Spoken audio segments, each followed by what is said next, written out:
In his December 1965 review of Robert H. Heffman's edited collection, Strasberg at the Actors Studio, Howard Taubman observed that the mere mention of the method would send a person falling into a cauldron of disputation.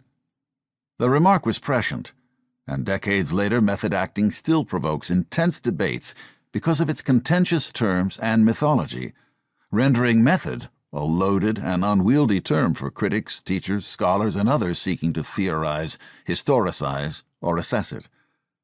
To sidestep the cauldron of disputation this word invites, I use a related but distinct term, methodness, to represent the popular construction of method acting and actors under study in this book.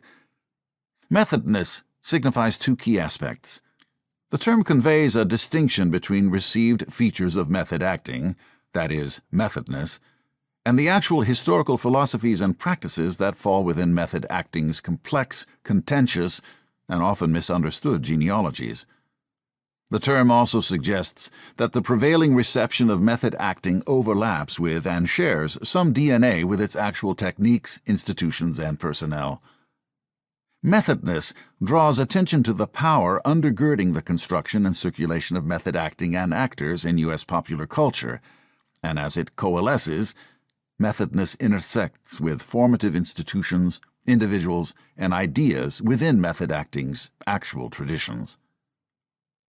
Cultural histories of American theater and film supplement and contextualize the institutional, interpersonal, and ideological dynamics within which methodness came together. The alignment with particular reformist movements, for example Chautauqua and the Little Theater movement, institutions, for example, Moscow Art Theater, American Laboratory Theater, Group Theater, and individuals, for example, Konstantin Stanislavski, Richard Boleslavsky, Harold Clurman, Lee Strasberg, lent shape to the ways in which practitioners, critics, and lay audiences made sense of methodness. These understandings and the expectations they engendered were crucial to the identities of method acting and actors among Hollywood studio promotional staff and executives, celebrity journalists, critics, fans, and others in their popular emergence during the method moment of the 1950s. The loosening of onerous Hollywood labor contracts, for example, provided the emergent stars Marlon Brando and James Dean with the added freedom to burnish their associations with the pre-existing rebellious and anti-commercial characteristics of methodness.